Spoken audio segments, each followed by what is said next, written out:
Sexual harassment shoes could be back. ADIDAS' CEO opens up about Kanye West. And it looks like next year we're going to be getting a lot more Air Jordan hybrids. First of all, let's talk about some of the big sneaker drops that went down this week. You had, first and foremost, the Albino and Preto SB Dunk Low. This is a jiu-jitsu collab where the uppers wear away, or you can cut them away, customize them. Have these really cool layers underneath, inspired by the different grades of belts you can achieve when you are writhing around on the ground with another man or woman. And I am stoked to say that I did hit on a pair of these for retail from Focus Scotland. Shout out to the lads up in Scotland there, Jim. I will be bringing you guys a review on those in the next couple of days. You guys might have also seen these drop. These are some bootlegs. The only reason I'm mentioning them is because of how flagrant these are. These are the Cold Sin Cowboy Killers. They've decided to steal intellectual property from not one, but two giant behemoths in the form of Marlboro and Nike.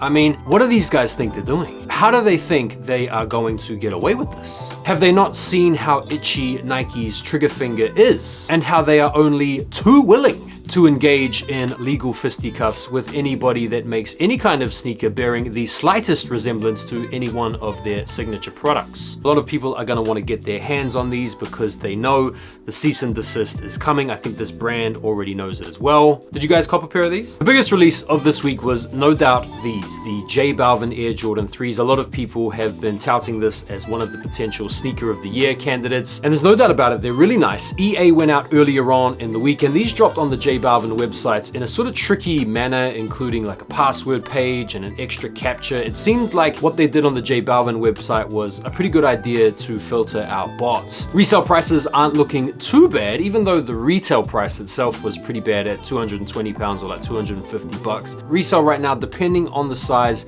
is sort of £300 upwards to £400 depending on the size, around $350 to $450 US. And so it's not crazy, but I don't know. I feel like I might skip out on this one, as nice as I do think they are. How did you guys go on these releases? Let me know. Let's get into some news. I want to start off with this video of ADIDAS CEO Bjorn Gulden in an interview talking a little bit about Kanye West. Did make mention of Kanye's creativity and Kanye's influence. I think the future of ADIDAS is good. I think the Fear of God collab is going to inject a little bit of extra sort of fashion and streetwear enthusiasm around the brand again. But I think we would be kidding ourselves if we thought that Jerry Lorenzo's arrival would be an apt substitution for Kanye's departing. What do you guys think? StockX launched their Express Ship program, which is basically a carbon copy of what GOATs have been doing now for a long time, and I think other platforms like Collect. This is a service where, as a buyer, you can purchase the sneakers directly, and they essentially come pre-authenticated, meaning the sellers or the accounts are in such good standing with StockX that they don't even need to verify them, or pairs have been consigned to StockX's warehouses where they have them on hand ready to ship them out straight away. Either way, it's another service that is going to incur another set of fees. It's not new to StockX, but will definitely afford them some extra custom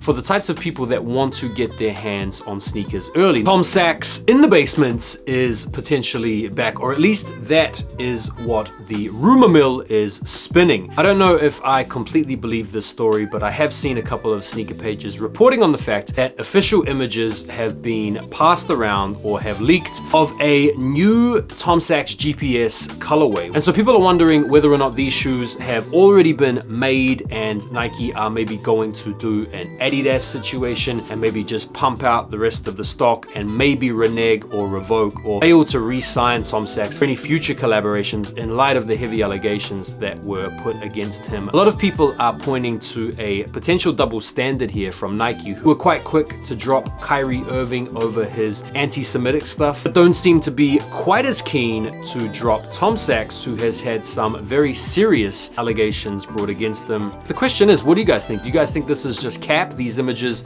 are just being recycled around and the story is whipping up a little bit of engagement for engagement's sake? Or do you think Nike might be looking to pump these out and get rid of them Adidas and Ye style? Let me know. Speaking of Kyrie Irving, we've seen some images of his first signature shoe with Anta as well as his new logo. Now, a lot of people have been pointing to the price of these, which is pretty crazy, and you have to actually pay more for some of the larger sizes. This is being marketed as an extremely high performance basketball sneaker with a broad focus on the Chinese markets. In terms of the shoe itself, they look pretty cool. They look not too dissimilar from every other low-top basketball sneaker out there, and his logo is also pretty cool. But I'm kind of disappointed that Kyrie has gone this route. It kind of seems like at one point he was maybe going to team up with a lesser known, up-and-coming type sportswear brands to maybe plug grassroots business and maybe even black culture, and so to kind of seemingly sell out to the Chinese and then bring a product to market that is massively out of people's reach money-wise seems like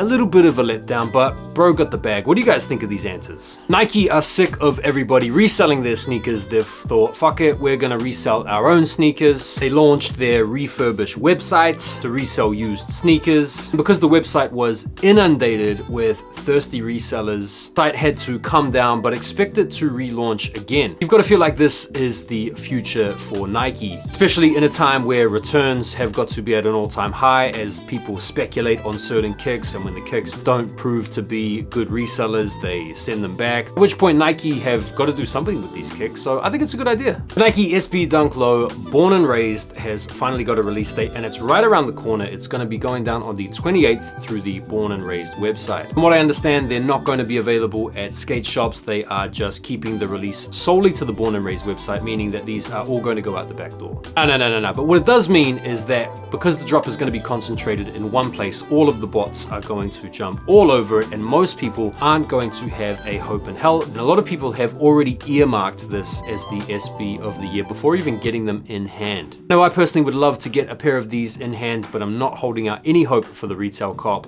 So let's talk about some upcoming sneakers. I want to start off with the Stone Island and New Balance collab. On the 4th of October, you're going to be able to cop these. Made in UK 991 V2. Colorway, it has to be said, is pretty muted, pretty dull, it's pretty bland, but because it's Stone Island, it's going to resell, I'm sure, for crazy money. Actually, do you know what? I don't know if these would resell for crazy money. Unless you're a diehard Stone Island fan, or unless you're a diehard New Balance fan, these aren't really talking to me. Do you know what I mean? Like, I'm not really hearing them. Like, what do you reckon? What do you think? Do you think these are pucker? Let me know. We've had a pretty good look at an upcoming Air Jordan 8 Soulfly collab. These look really nice in my opinion. No release date or anything available as yet from what I've seen, but we have seen them on feet in this video here featuring Jazz Chisholm. Predominantly white upper with some red lining touches and the red 23, some writing on the inside of the straps. These look really nice in my opinion, and I'm definitely digging the attention that the Air Jordan 8 is getting, what with the retro of the playoffs and potentially these down the line. The Air Jordan 8's sleeper model in my opinion for Jordans. What do you guys think? We've had some more images, and we've even had some promotional content for the Reebok and Mischief pump collab. Mischief are an entity that aren't going anywhere. They're here to stay. They've carved out a place for themselves in the sneaker markets. They're one of the best when it comes to creating viral moments, and bringing some attention back to the pump is only a good thing in my opinion, because I think the Reebok pump is one of the most legendary basketball sneakers of all time, with probably one of the best gimmicks of all time. The fact that they got D Brown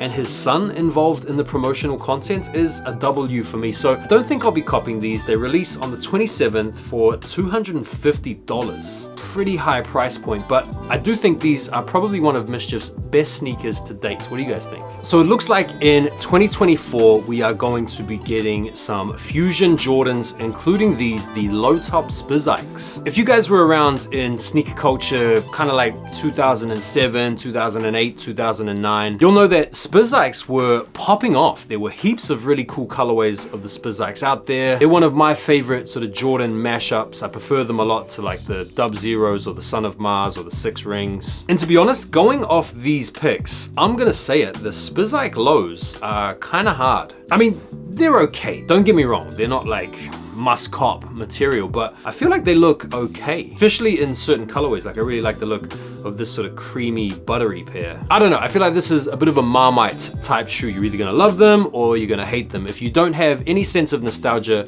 for the OG Spizikes back in the day, you'll probably look at these as some Frankenstein Jordans, and fair enough. But yeah, I don't think they're too bad. What do you guys think? Next Fusion is one that we've already seen actually earlier this year. This is the mashup of the 2 low with the 3 tooling on the midsole and the outsole. They look pretty clean, man. Like, I can't lie. The silhouette is simple. They work. Like, this combo works. Can't tell me it doesn't work. In fact, I feel like This is how it should have always been. Again, I'm not saying it's a must cop, but I do think it's kind of refreshing to see some nice looking mashups, because Lord knows there have been some shocking mashups. What do you guys think of these? And that is it for this week's sneaker news wrap up. Thank you guys so much for taking the time to watch the videos. Be sure to drop it a like if you enjoyed it. If you want to keep up with me in real time, go and give me a follow on the IG. And I'll see you guys on the next one. Take care for now, and peace.